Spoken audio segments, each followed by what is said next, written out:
Kaswabe, uunahan mo pa akong makita ang isang iconic na sports car sa buong mundo. Welcome nga pala sa'yo, the #1 Filipino luxury rides channel. It's me, Rico Barrera, for RICOSWABE YT CHANNEL. And on today's video, we have here an extreme sports car that you can daily drive. Ladies and gentlemen, it's the Porsche 911 Turbo S.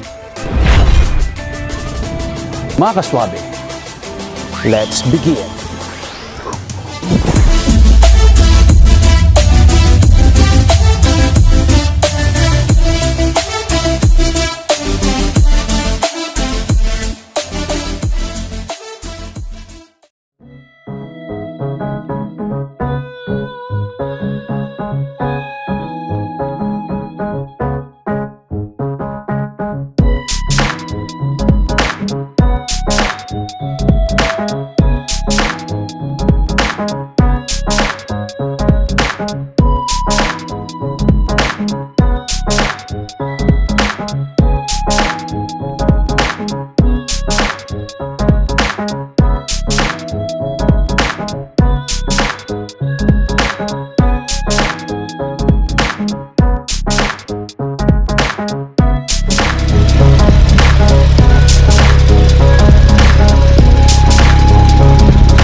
Kaswabe, before anything else, of course, shoutout muna tayo sa kaswabe natin na Ricky dahil siya ang naging dahilan kung bakit nagkaroon tayo ng access sa isang Porsche 911 Turbo S. Kaswabe, this one is an extreme performing sports car that started noong 1975. Doon inirelease ng Porsche, ikaw bahala kung anong tawag mo dyan. Naging benchmark siya ng mga sports car. Dati-rati, naaalala ko, hindi ko pa masyadong na-appreciate ang itsura ng 911 because mukha siyang big ni Donald Duck. Very rare. Lagi na pag-uusapan ang Lambo and Ferrari, but this one, pinakatawag nila dati yung GTR killer because 0 to 100 nasa 2.6 to 2.7.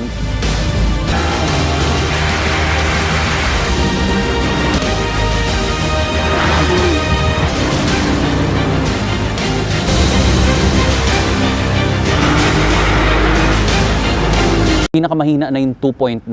Isipin mo yun, ganun siya kabilis. This one has the supercar capabilities na pwede mong i-daily drive araw-araw. If you wanna get supercar of Porsche, go get the GT3 or GT2. Pero pag medyo ang budget, hindi pa great timing, you can get this 911 Turbo S. Mga kaswabe, ang special thing rin dito para sabihin ko rin sa inyo, it can be launched 50 times without suffering any performance. Meaning to say, meron pinag-aralan, meron rin ako nakita, tiningnan nila, itinest nila, pero walang nangyari. 50 times, dire-diretso. Isipin mo yun, how many hours ginawa nila yun. Launch number 2.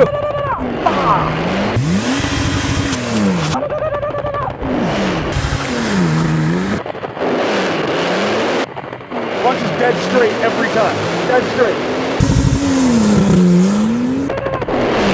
Hands free. Away we go. Again. Again.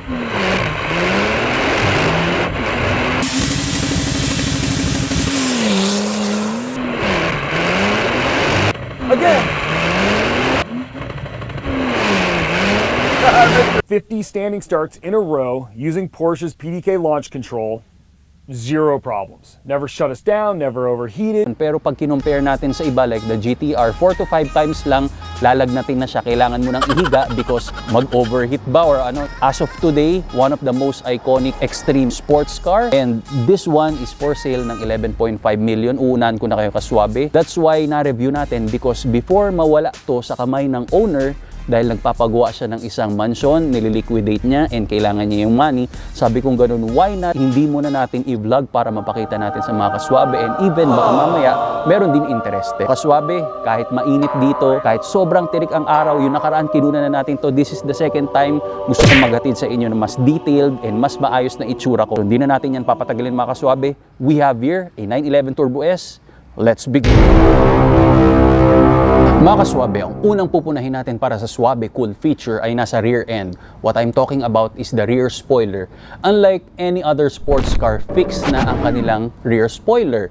Stagnant na siya, nandun na lang. Pero pagdating sa 911 Turbo S, ang Swabe cool thing about this, pag nilaunch ng normal, sports mode, what will happen? Manually pwede mong baguhin ang kanyang positioning.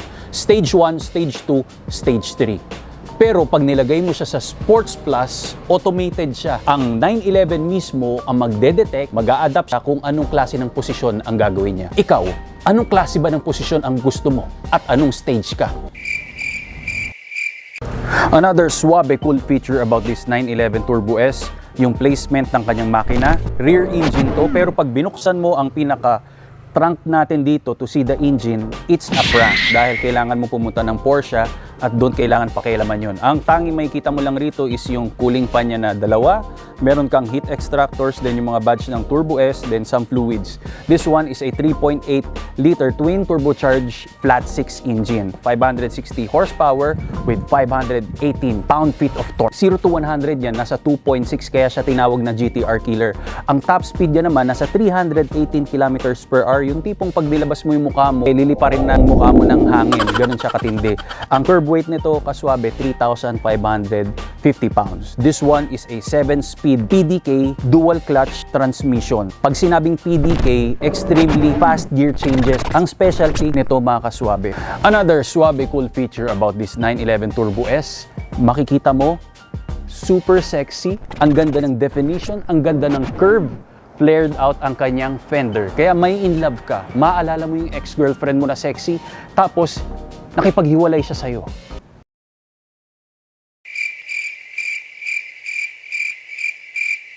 Ang next na Swabe cool feature niya naman ay matatagpuan dito sa hood.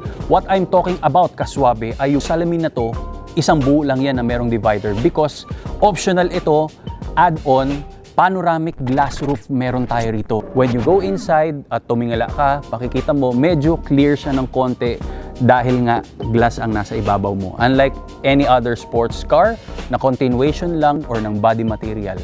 Next Swabe cool feature about this 911 ay yung rims and tires. Pirelli tayo for extreme performance, pwedeng wet, pwedeng dry, snow, pero joke lang yun, mga kaswabe. 305/30/20, yan yung pinakagoma natin, and multi-spoke ang rim, forged aluminum. As you can see, meron tayong ventilated carbon ceramic rotor disc, and meron tayong brake calipers na bright yellow, which determines na naka-turbo S ka. With S. Without S, it's not a yellow brake calipers. And ang something new dito, yung tinatawag na central lock system, wherein sa mga ibang sports car, lug nuts yung ginagamit. Dito, inspired sa isang F1, pagdating sa pit stop, tama, i-drill na lang yon, biglang tatanggalin. Now we're going to have a committee meeting about it. Stick it on and send him out. A major misorganization problem there. Katulad kung paano tanggalin ng Exbo yung pag-ibig niya sa'yo. Ganun siya. Next Swabe cool feature is the key fob. Parehas na parehas ng mismong unit. Ito yung pag-unlock, lock, and sa trunk, dito sa front. Kaya yan ang next natin na pupunahin. Swabe, ang baterya nga pala ng 911 Turbo S, located yan dito sa harap. This space is very roomy. Malaki ang cargo space natin. Pwede tayong magsama ng ating family inside. Magkaroon tayo ng small gathering. Located ang cargo space niya sa harap. Biglang nabibitin. Kaswabe, nandito tayo ngayon sa interior styling ng Porsche 911.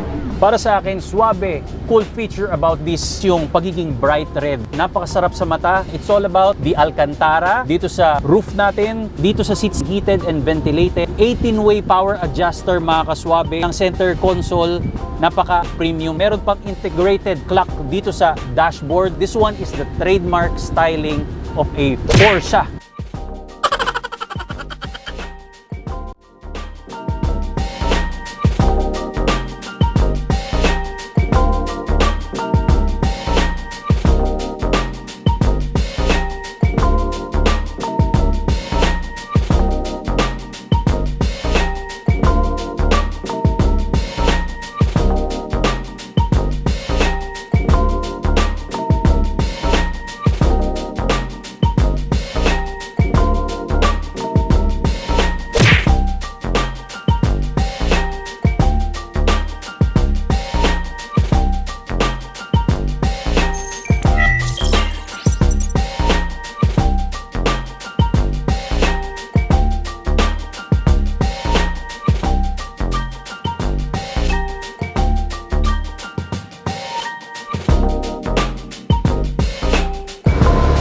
Kaswabe, pasensya na.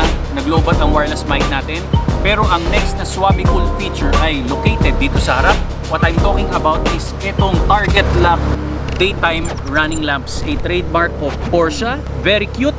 Mukha siyang crosshair sa Counter-Strike. Isa sa mga distinctive look. Kaswabe, walk around review na tayo. Pero before anything else, gusto ko magpasalamat sa TOUGHMAN or yung T-Mac dahil sponsor natin sila when it comes sa apparel. Hindi lang natin suot ngayon, nilabhan lang para komportable tayo pag nagre-review tayo. And even shout out kay Joyce Nazia for being kasama sa Swabe Wolf Club, Francesca Luis Cruz, Melbo Solomon. Maraming salamat sa inyo at marami kayong aasahan sa channel natin. And mga kaswabe, umpisa na natin. This is the front fascia of the Porsche 911 Turbo S. The trademark, they refuse to change this front fascia. Gusto nilang magkaroon ng trademark. You can see this very iconic headlight low beam. Ang high beam nasaan? Dito siya located. As we go down, lower grille, air vent, all functional. Pag nag-suck up yan ng air, dire-diretso. Very fast ang movement ng 911 Turbo S natin. Extra cooling dito, may air vents dun sa likod. You have a spoiler dito sa baba. Pag naka-reach ka ng certain amount of speed, ang mangyayari niyan, may magde-deploy na extension na lower lip spoiler para yung mga hangin dire-diretso talaga and to prevent yung lifting ng sasakyan natin. So, two-tone forged aluminum wheels. Pang buffet ang rotor disc, nasa around 16-inch with yellow brake calipers, ventilated. Then ang size nito kaswabe is 245, 35 ang sidewall and 20-inch. Then merong hollow dito dahil yun nga functional siya, merong mga air vents likod ng front grille fender, very clean. As we go here, your side mirror has a hollow para aerodynamics, di ba? Idediretso natin yan, panoramic glass roof. Kinover na natin yan kanina. When it comes dito, meron ka sa air vents, air scoop. Papunta yan dun sa twin turbocharged engine flat 6. Another bodywork dito. May vertical matte black row siya rito ng grille, tail light, which is optional yan. Hindi siya blacked out. Window type, functional vents dito kaswabe kasi nandun ang cooling fan natin sa ilalim. As we go down, very iconic Porsche emblem, 911 Turbo S. You have a quad exhaust system. Ang tunog niyan ay ganito.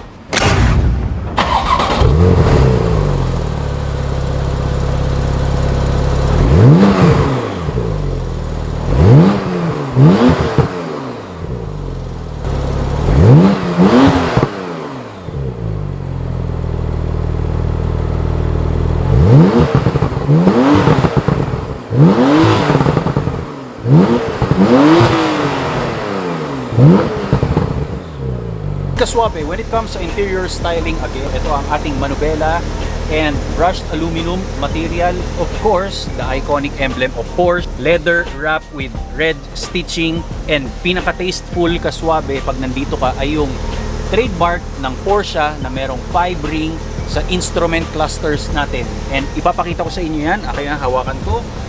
Ayan yun. You can see, this one is your odometer, tachometer, and speedometer, engine oil pressure, info ng gasolina, temperature ng buong unit ng ating sasakyan, and some fluids doon. As you can see, 10,035 pa lang ito. So, up for grabs ito kaswabe. Used but very fresh. And Turbo S, pag pinindot natin yan ng Sports Plus, you will see an indication. Pag Sport, ito lang. Pag ito, automated ang rear spoiler natin up to 3 stages.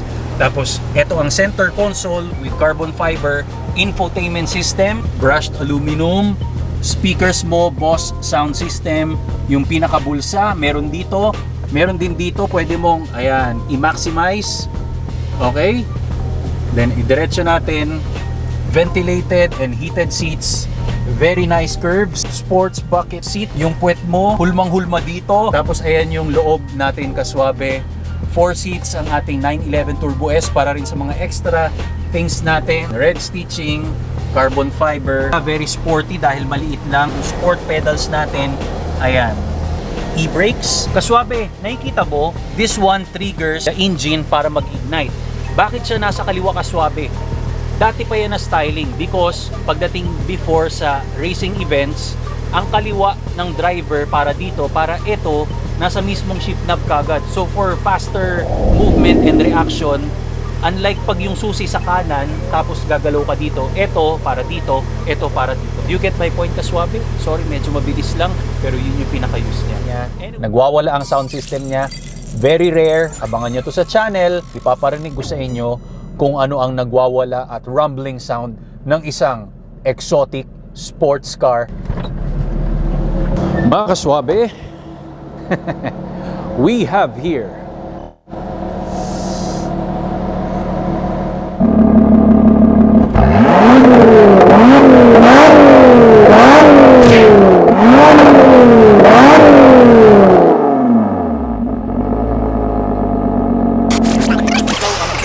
driver ng Porsche 911 Turbo S natin. And if you like this video, comment, share, and subscribe. And of course, ipakilala mo to sa family mo. At kung ito ang mga gusto mong sasakyan, always remember, si RICOSWABE, warm up pa lang natin to. Maraming kasunod pa. Thank you for your subscription, and please don't forget merch natin and even mask para makatulong sa growth ng channel. And I promise you, lahat ng matinding content gagawin natin. Okay? So maraming salamat sa iyo, Kaswabe. And always remember again, pag part ka ng Kaswabe team, malakas ang iyong dating. I'll see you in my next ride. Grabe to, Kaswabe, oh. Ay! Dito. Bawal makita.